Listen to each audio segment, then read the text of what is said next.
ଏହି ଭିଡ଼ିଓ ଖ୍ରୀଷ୍ଟ ବିଶ୍ୱାସୀଙ୍କୁ ଏବଂ ସତ୍ୟ ଓ ଜୀବନ୍ତ ପରମେଶ୍ୱରଙ୍କ ଅନୁସନ୍ଧାନକାରୀଙ୍କୁ ବାଇବେଲ ଶିକ୍ଷା ଦେବା ନିମନ୍ତେ ଉଦ୍ଦିଷ୍ଟ। କାହାର ବ୍ୟକ୍ତିଗତ କିମ୍ବା ସାମୂହିକ ବିଶ୍ୱାସ ମତ ବିରୁଦ୍ଧରେ କିଛି କହିବା ବିଲକୁଲ ଆମ ଉଦ୍ଦେଶ୍ୟ ନାହିଁ, କିନ୍ତୁ ବାଇବେଲର ସିଦ୍ଧାନ୍ତ ସମୂହ ଅନ୍ୟ ବିଶ୍ୱାସ ମତର ସିଦ୍ଧାନ୍ତ ସହିତ ପ୍ରାୟତଃ ମେଳ ଖାଏ ନାହିଁ। ଏଣୁ ଏହି ଭିଡ଼ିଓ ଦ୍ୱାରା ଯଦି କାହା ମନରେ ଆଘାତ ଆସୁଥାଏ, ଦୟାକରି ଏହି ଭିଡ଼ିଓ ଦେଖନ୍ତୁ ନାହିଁ। ପ୍ରଫେସି ଦ ଗିଫ୍ଟ ଅଫ୍ ହୋଲି ସ୍ପିରିଟ୍, ଭାବବାଣୀ ପବିତ୍ର ଆତ୍ମାଙ୍କ ଦାନ, ଭାଗ 2। ନମସ୍କାର। ପବିତ୍ର ଆତ୍ମାଙ୍କ ଦାନ ଭାବବାଣୀର ଦ୍ୱିତୀୟ ଅଧ୍ୟାୟକୁ ସ୍ୱାଗତ। ଭାବବାଣୀ ଦାନର ପ୍ରଥମ ଭିଡ଼ିଓର ଅନ୍ତିମ ପର୍ଯ୍ୟାୟରେ ଭବିଷ୍ୟତ କହିବାର ସାମର୍ଥ୍ୟ ପାଇଥିବା ଆଗାମଙ୍କ ଭାବବାଣୀ କିପରି ମଣ୍ଡଳୀ ଓ ଈଶ୍ୱରଙ୍କ ରାଜ୍ୟ କାର୍ଯ୍ୟ ସମ୍ବନ୍ଧୀୟ ଥିଲା ତାହା ଚର୍ଚ୍ଚା କରିଥିଲୁ। ଏହି ଭିଡ଼ିଓରେ ଦ୍ୱିତୀୟ ପ୍ରକାର ଭାବବାଣୀ ଓ ତା'ର ଅର୍ଥ କ'ଣ ସେହିଠାରୁ ଆରମ୍ଭ କରିବା। ଯଦି ଆପଣ ଏହାର ପ୍ରଥମ ଭାଗ ଦେଖିନାହାନ୍ତି, ପ୍ରଥମେ ତାହା ଦେଖିବା ପରେ ହିଁ ଏହି ଭିଡ଼ିଓ ଦେଖିଲେ ସମ୍ପୂର୍ଣ୍ଣ ସ୍ପଷ୍ଟ ହୋଇପାରିବେ। ପବିତ୍ର ଆତ୍ମାଙ୍କ ଦାନ ଭାବବାଣୀର ଦ୍ୱିତୀୟ ଅର୍ଥ ହେଉଛି ପରମେଶ୍ୱରଙ୍କ ବାକ୍ୟ ବାଇବଲକୁ ପବିତ୍ର ଆତ୍ମାଙ୍କ ଦ୍ୱାରା ବୁଝିବା ଓ ତାପରେ ଲୋକଙ୍କୁ ଶିକ୍ଷା ଦେବା। ଫୋର୍ଥ ଟେଲିଂ, ପ୍ରଥମଟି ଥିଲା ଭବିଷ୍ୟତରେ ହେବାକୁ ଥିବା ଘଟଣା କହିବା, ଫୋର୍ ଟେଲିଂ, ଏବଂ ଏହା ଆତ୍ମାଙ୍କ ପ୍ରେରଣାରେ ବାଇବେଲରୁ ଈଶ୍ୱରଙ୍କ ଭାବକୁ ପ୍ରକାଶ କରିବା ବା ଶିକ୍ଷା ଦେବା, ଫୋର୍ଥ ଟେଲିଂ। ଏହି ଦାନ ପ୍ରଚାର ଓ ବାଇବେଲ ଶିକ୍ଷା ଦେବା ସମ୍ପର୍କିତ, ଯେଉଁ ବିଷୟ ପ୍ରଥମ କରନ୍ତୀୟ 14:3ରେ ଲେଖାଯାଏ। କିନ୍ତୁ ଯେ ଭାବବାଣୀ କହେ ସେ ମନୁଷ୍ୟମାନଙ୍କୁ ନିଷ୍ଠା, ଉତ୍ସାହ ଓ ସାନ୍ତ୍ୱନାଜନକ କଥା କହେ। ଜଣେ ପାଳକ ବା ପ୍ରଚାରକ ବାକ୍ୟ ଘୋଷଣା କରନ୍ତି ଏବଂ ସେ ଈଶ୍ୱରଙ୍କ ମନ୍ତ୍ରଣାକୁ ବା ଭାବକୁ ପ୍ରକାଶ କରନ୍ତି। ସେ ହେଉଛନ୍ତି ପ୍ରଥମ ଶତାବ୍ଦୀ ପରବର୍ତ୍ତୀ ମଣ୍ଡଳୀର ଭାବବାଦୀ ଅର୍ଥାତ୍ ଈଶ୍ୱରଙ୍କ ଭାବ ପ୍ରକାଶକ। ନୂତନ ନିୟମ ଲେଖନ ସମାପ୍ତି ପରେ ଭାବବାଣୀ ପ୍ରକାଶ କରିବାର ସଂଜ୍ଞା ବା ଅର୍ଥ ଈଶ୍ୱରଙ୍କ ନୂତନ ପ୍ରକାଶନ ଘୋଷଣା କରିବାରୁ ଈଶ୍ୱରଙ୍କ ଦ୍ୱାରା ପ୍ରଦତ୍ତ ପ୍ରକାଶନ ବାଇବେଲ ଘୋଷଣା କରିବାକୁ ପରିବର୍ତ୍ତିତ ହୋଇସାରିଛି। ପ୍ରେରିତ ପିତର ମଧ୍ୟ ପୁରାତନ ନିୟମର ଭାବବାଦୀଙ୍କ ପଦ ନୂତନ ନିୟମରେ ଶିକ୍ଷକ ପଦବୀକୁ ଅବସ୍ଥାନ୍ତର ହେବା ବିଷୟରେ ସ୍ପଷ୍ଟ ସୂଚନା ପ୍ରଦାନ କରନ୍ତି। ପ୍ରଥମ ପିତର 2:1ରେ ସେ ଲେଖନ୍ତି, କିନ୍ତୁ ଲୋକମାନଙ୍କ ମଧ୍ୟରେ ଭଣ୍ଡ ଭାବବାଦୀମାନେ ମଧ୍ୟ ଉତ୍ପନ୍ନ ହେଲେ, ସେହିପରି ତୁମମାନଙ୍କ ମଧ୍ୟରେ ସୁଦ୍ଧା ଭଣ୍ଡ ଶିକ୍ଷକମାନେ ଉତ୍ପନ୍ନ ହେବେ। ଅର୍ଥାତ୍ ଏଠାରେ ପିତର ସୂଚନା ଦେବାକୁ ଚାହାନ୍ତି ଯେ ପୁରାତନ ନିୟମ ଯୁଗରେ ଭାବବାଦୀ ଥିଲେ, ତା ବଦଳରେ ନୂତନ ନିୟମରେ ଶିକ୍ଷକ ଅଛନ୍ତି। ଗୁରୁତ୍ୱପୂର୍ଣ୍ଣ ବିଷୟ ହେଉଛି ଏହି ଦ୍ୱିତୀୟ ପ୍ରକାର ଭାବବାଣୀ ତ ଆଜି ବି ମଣ୍ଡଳୀରେ ପ୍ରଚଳିତ ଅଛି, କିନ୍ତୁ ପ୍ରଥମ ପ୍ରକାର ଭାବବାଣୀର ଦାନ, ଯାହାକି ଭବିଷ୍ୟତରେ ହେବାକୁ ଥିବା ଘଟଣା ସଠିକ୍ ଭାବେ ପ୍ରକାଶ କରିବା, ଆଜିର ମଣ୍ଡଳୀରେ ନାହିଁ। କିନ୍ତୁ ଏହାର କାରଣ କ'ଣ? କାରଣ ଏହି ଦାନ କ୍ଷଣସ୍ଥାୟୀ ଥିଲା, କେବଳ ମଣ୍ଡଳୀର ଭିତ୍ତିମୂଳ ସ୍ଥାପନ କରିବା ପାଇଁ। ଏଫେସୀୟ 2:20ରେ ଲେଖାଯାଏ, ତୁମେମାନେ ପ୍ରେରିତ ଓ ଭାବବାଦୀମାନଙ୍କର ଭିତ୍ତିମୂଳ ଉପରେ ନିର୍ମିତ ହୋଇଅଛ, ଖ୍ରୀଷ୍ଟ ଯୀଶୁ ସ୍ୱୟଂ ସେହି କୋଣର ପ୍ରଧାନ ପ୍ରସ୍ତର। ଅର୍ଥାତ୍ ମଣ୍ଡଳୀର ମୂଳଦୁଆ ପକାଇବା ନିମନ୍ତେ ପ୍ରେରିତ ପଦର ଦାନ ଓ ଭବିଷ୍ୟତବାଣୀର ଦାନ ଦିଆଯାଇଥିଲା। ଏଠାରେ ବୁଝିବାକୁ ପଡ଼ିବ, ମୂଳଦୁଆ ଥରେ ମାତ୍ର ପକାଯାଏ, ବାରମ୍ବାର ନୁହେଁ। ବାଇବେଲ ଲେଖିବା ସମ୍ପୂର୍ଣ୍ଣ ହୋଇଯିବା ପରେ ଏହି ପ୍ରେରିତିକ କାର୍ଯ୍ୟ ଓ ଭାବବାଣୀ ଦାନଗୁଡ଼ିକର ଉଦ୍ଦେଶ୍ୟ ପୂର୍ଣ୍ଣ ହୋଇଗଲା ଏବଂ ସେହି ମୂଳଦୁଆ କାର୍ଯ୍ୟ ମଧ୍ୟ ସମ୍ପୂର୍ଣ୍ଣ ହୋଇଗଲା। ବର୍ତ୍ତମାନ ଆମେ ସେହି ମୂଳଦୁଆ ଉପରେ ବିଲ୍ଡିଂକୁ ଗଠନ କରୁଛୁ, ମଣ୍ଡଳୀକୁ, ଯାହା ପରମେଶ୍ୱରଙ୍କର ଅନନ୍ତକାଳୀନ ପରିବାର ଅଟେ। ତେବେ ଆଜି ସେହି ମୂଳଦୁଆ ହେଉଛି ଭାବବାଦୀ ଓ ପ୍ରେରିତମାନଙ୍କ ଦ୍ୱାରା ପବିତ୍ର ଆତ୍ମାଙ୍କ ପ୍ରେରଣାରେ ଲିଖିତ ପୁରା 66 ପୁସ୍ତକ ବିଶିଷ୍ଟ ବାଇବେଲ। ବାଇବେଲର ଶେଷ ପୁସ୍ତକ ପ୍ରକାଶିତ ବାକ୍ୟ 22, 18 ଏବଂ 19 ପଦରେ ସେହି ପୁସ୍ତକର ଲେଖକ ପ୍ରେରିତ ଓ ଭାବବାଦୀ ଯୋହନ କହନ୍ତି, ଯେଉଁମାନେ ଏହି ପୁସ୍ତକର ଭାବବାଣୀ ସବୁ ଶ୍ରବଣ କରନ୍ତି ସେମାନଙ୍କ प्रत्येक जन को मु साक्ष्य देई कहूअछि केही जदि एही सबु संगरे किछि जोग करे तेबे एही पुस्तकर लिखित क्लेशगुड़िक ईश्वर ताहा प्रति घटाइबे। पुणी केही जदि एही भाववाणी पुस्तकर कौनसी वाक्य लोप करे तेबे एही पुस्तकर लिखित जीवन वृक्ष और पवित्र नगरी रे ताहार अंश लोप करिवे। एहा द्वारा स्पष्ट हुए जे समस्त भविष्यवाणी परमेश्वर बाइबल लिखि सारिचंती। आज जदि केही बाइबल बाहरे मंडली किंबा प्रभुंक वाक्य संबंध में किछि नुआ भविष्यवाणी बा कहार व्यक्तिगत जीवन विषय रे किछि कहंती से परमेश्वर ठार नुहंती किंबा सठिक शिक्षा राइट डॉक्ट्रिन रो अभाव रे अछंती बा भूल शिक्षा रॉन्ग डॉक्ट्रिन को आपणै छंती किंबा अर्थ रोजगार पई एहाकू एक सहज सुलभ माध्यम भाव रे ग्रहण करिसंती अथवा से पागलामीर शिकार होइछंती। एक कथा कठोर लागिले भी यह ही सत्य अटे। आपण मते पचारि पारंती किंतु भाई मु तो आजिकालीर भाववादी भाववाणी मध्य सत्य हेबा कथा शुणिछि। ए विषय रे मोर उत्तर रखिछि। प्रथम शुणिबा कथा छाड़ी आपणक विषय रे से जदि केबे भाववाणी करिछंती ओ ताहा सफल होइछि कुहंतु। द्वितीय उक्त भाववादी केबे अन्य विषय रे भविष्यत कथा कहवा पूर्वर कौन निज विषय रे भविष्यवाणी करिछंती जहाँ संपूर्ण सत्य होइछि। तृतीय ठीक अछि किछि समय पई मानि भी नेबा तांको भविष्यवाणी सफल भी हैला। ता हुए तो आपणक जीवन रे प्रभुंक पूर्व संकल्पर रूपायन हो पारे जेउठी संपृक्त भाववादी और से करितिया भविष्यवाणी रो कौनसी शक्ति उपयोगिता किंबा कार्यकारितार स्थान ही नहीं। अन्य धर्मर शुभ शुभवादी ज्योतिषक कथा मध्य कौन बेले बेले सत होई न थाए किंतु ए समस्त अंतराल रे केउ शक्ति कार्य करे ता आपण द्वितीय विवरण 18:10-12 रे जानि परिबे। आपण जानती कि जीवनर भविष्य रे कौन घटिबो जानिबाकू चेष्टा करिबा भाग्य देखिबा इत्यादि को परमेश्वर घृणा करती। से चाहती समस्त क्रिस्टियान एही जीवन रे काली किंबा किछि दिन परे बा किछि वर्ष परे कौन घटिबो यह जानिबाकू चेष्टा न करी जीशुंको उपरे विश्वास और भरोसा रखी बंचंतु। द्वितीय कोरिन्थिय 5:7 कहे कारण आम माने दृश्य विषय दे जीवन यापन न करी विश्वास रे जीवन यापन करूअछु। एब्री 11:1 रे लिखा जाए विश्वास प्रत्याशित विषयर मूलभूमि और अदृश्य विषयर निश्चित ज्ञान।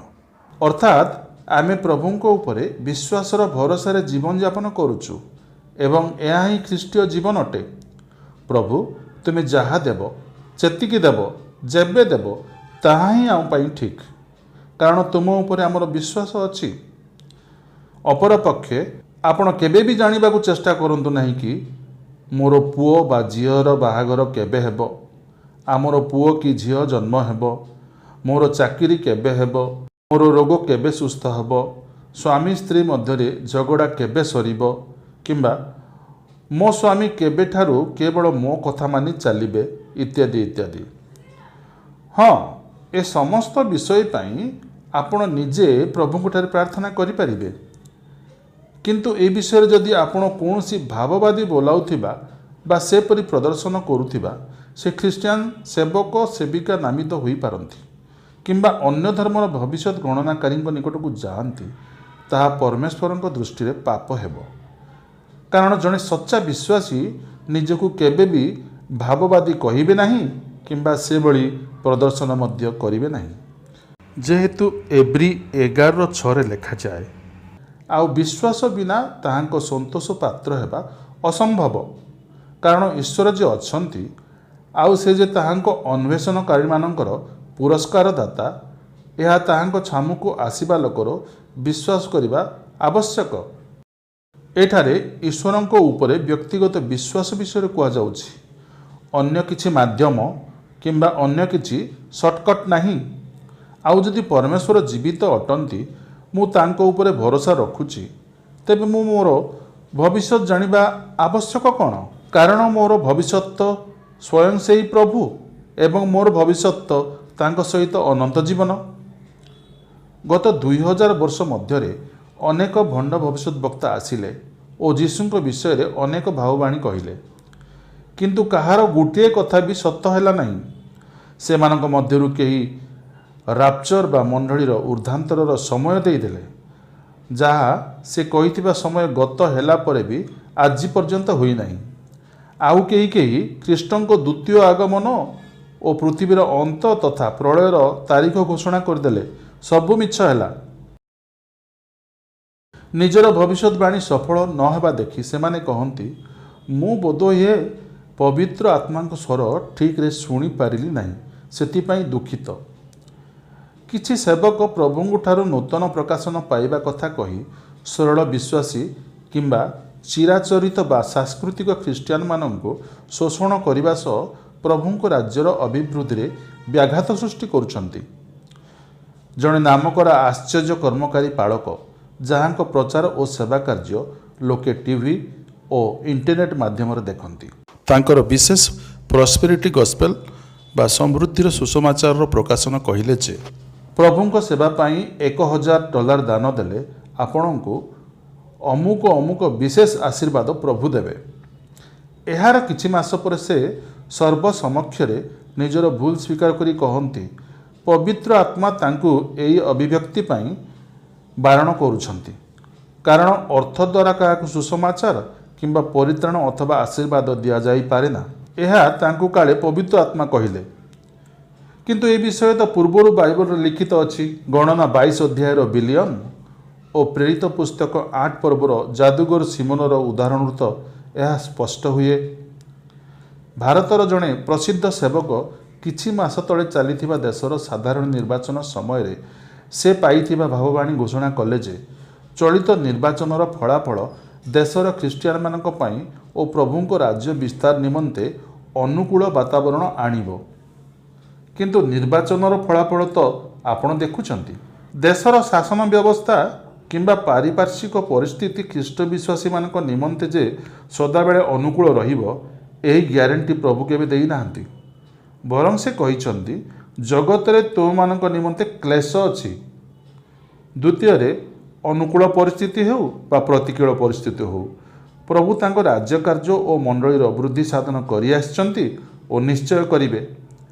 ଆମେ ବିଶ୍ୱାସୀ ବ୍ୟକ୍ତିଗତ ଭାବେ ତାଙ୍କର ଅସ୍ତ୍ର ମାତ୍ର, ଟୁଲ୍ ଏବଂ ନିମିତ୍ତ ମାତ୍ର।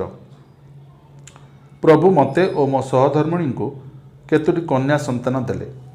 ଏଥିରେ ମୁଁ ବିଶେଷ ଖୁସି ଥିଲି ଓ ମଣ୍ଡଳୀରେ କୃତଜ୍ଞ ଦାନ ବି ଦେଲି।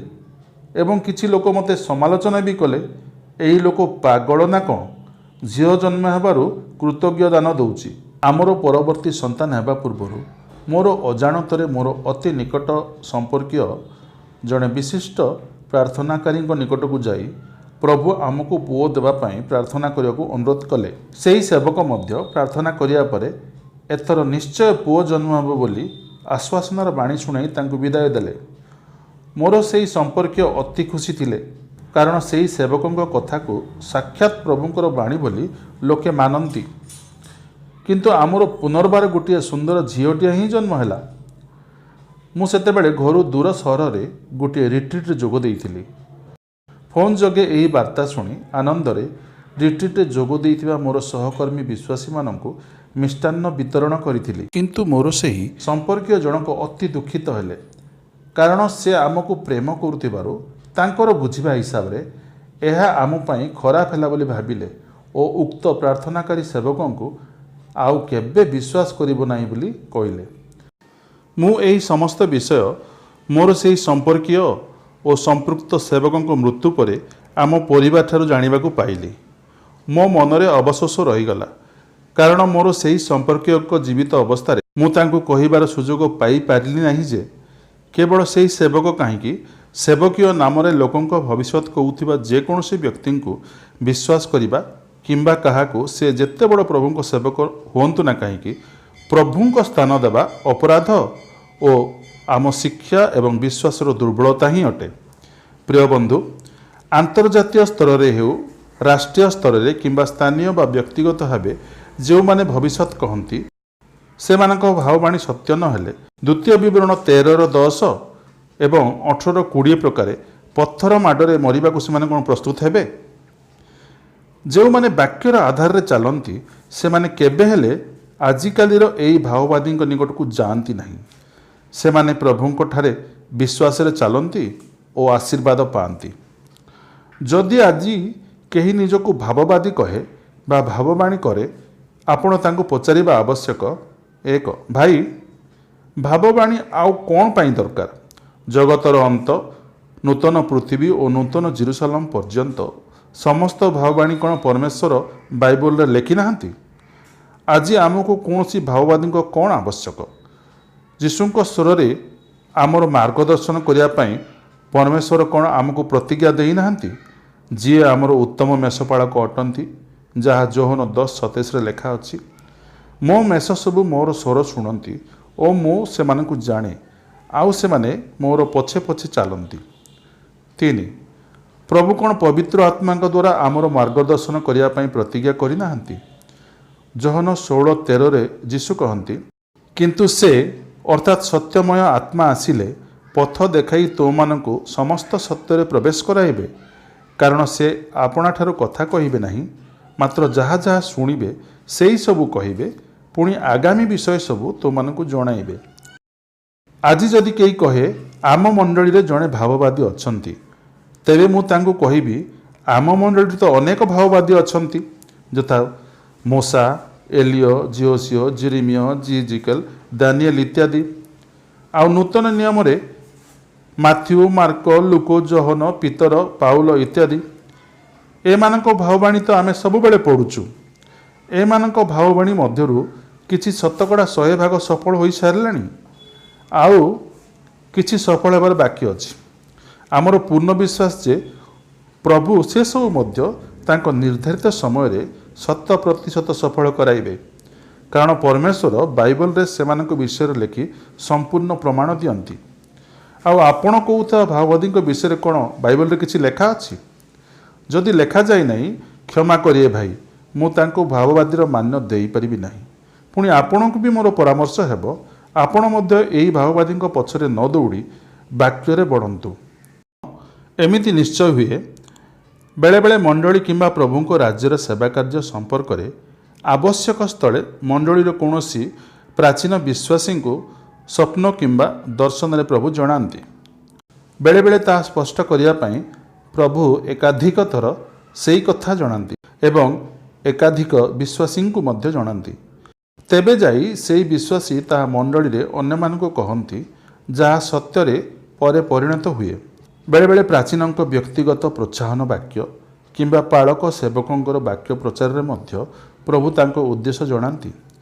କିନ୍ତୁ ଏହା ପ୍ରଭୁଙ୍କ ନିୟମିତ ବା ନିରନ୍ତର ନୀତି ନୁହେଁ, କିମ୍ବା ଏହାଦ୍ୱାରା ମଣ୍ଡଳୀର ପ୍ରାଚୀନ ନେତା ବା ସେବକ ଜଣକ ନିୟମିତ ଭାବବାଦୀରେ ପରିଣତ ହୋଇଯାଆନ୍ତି ନାହିଁ।